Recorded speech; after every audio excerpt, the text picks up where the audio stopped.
All right, this is a fascinating story. One of the most famous boxers in the world, who fully threw his weight behind Donald Trump in 2024, just came out and said, I can't stay silent. I may have voted for Trump, but this is too far. Now, Ryan Garcia's Mexican-American heritage is central to his public identity. If you've watched Garcia fight before, you'll see that he walks out with American and Mexican flags because he's proud of the duality that's shaped not only his fan base, but also who he is. That's why it was really surprising seeing him come out for Donald Trump in the 2024 election. Now, I don't follow very closely, but I was following this specific case. Now, only 6 months, not even 6 months into Trump's second term, Ryan Garcia is pretty explicitly saying this is too far. And even he can thread the needle. Most Mexican Americans can thread the needle and say, if you came here illegally and you have committed a slew of crimes repeatedly over the course of a few years, then yeah, you get due process and you can get deported. But that's different than raiding nail salons or elementary schools or work sites or taking hardworking families.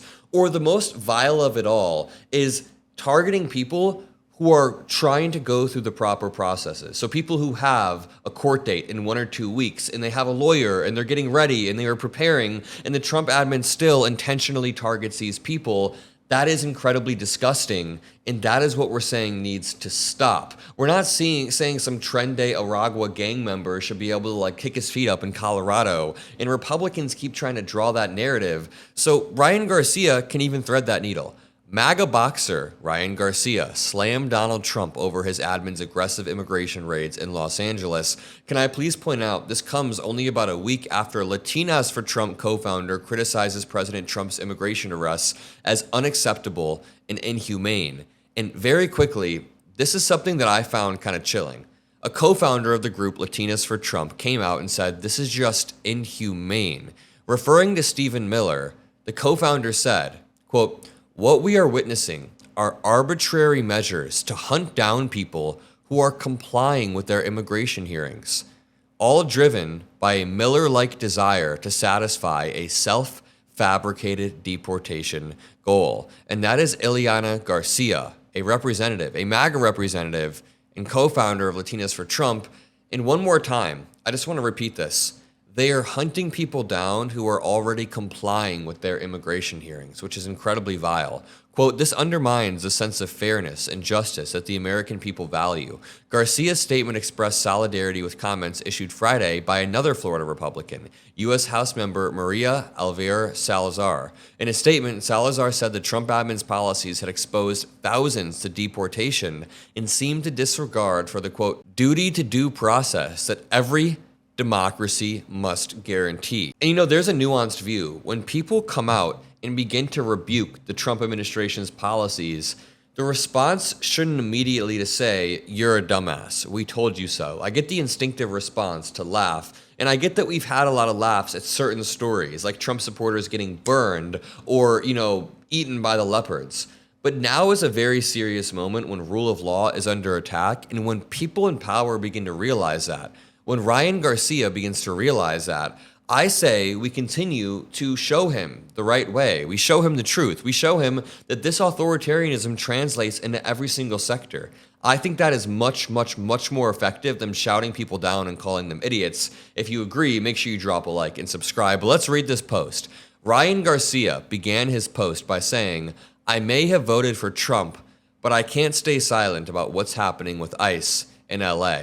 These aren't just, quote, illegals or statistics. They're people, hardworking immigrants, especially Mexicans, who pay taxes, raise families, build our communities, and are part of the people we love. Ripping them away from their homes is not just policy, it's pain.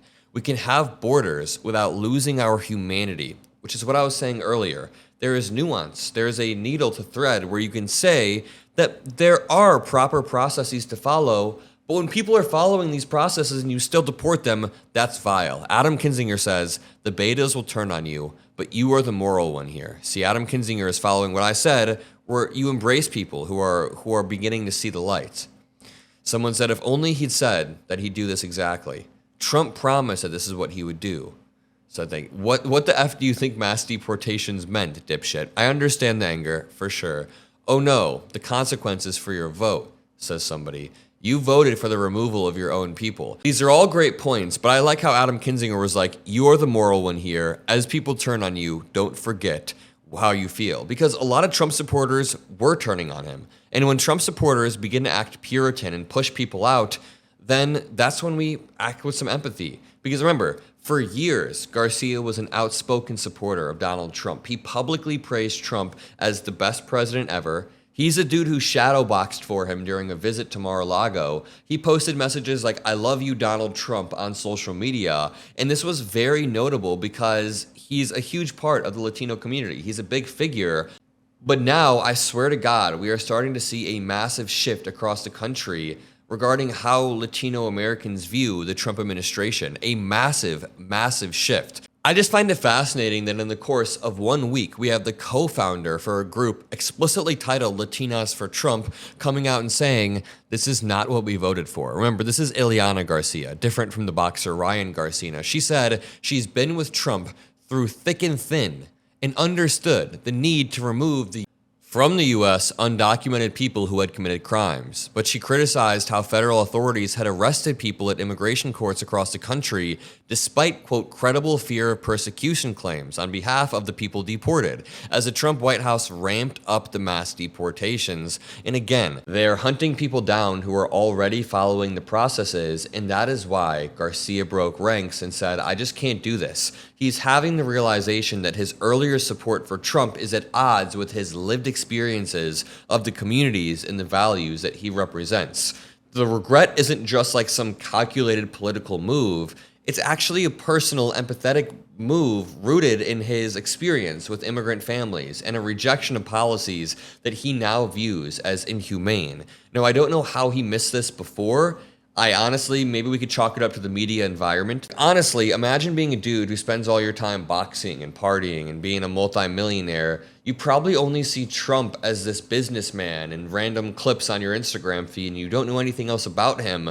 That's probably the extent of what Ryan Garcia knew about Donald Trump, but now he understands even further. And this is emblematic of a broader phenomenon. Many independent voters who voted for Trump or Republicans are now being confronted with the real-world consequences of the policies that they voted for and are being forced to reconsider their allegiances. And Ryan Garcia is a perfect example. That regret is just sharpened, is just enhanced by his own heritage and the visibility of the pain inflicted on the people like his grandparents and his fans.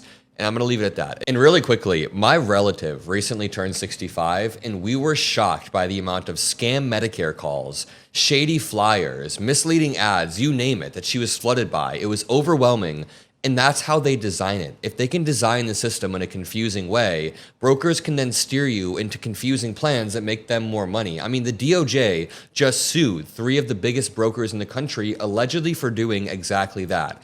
That's why I recommend Chapter. They're the only national Medicare advisor that searches every single plan and gives you clear, honest guidance, no steering, no pressure, just a trusted advocate for you, not the insurance companies. And listen, the call is free, the advice is unbiased, and the average person working with Chapter saves $1,100. That's $1,100. So whether you turn 65, you're already on Medicare, or you're about to turn 65, don't go at it alone. Call 706-312-8635 or click the link below. Again, that is 706-312-8635. It's free, it's simple, it could save you thousands, and thank you to Chapter for making these videos possible.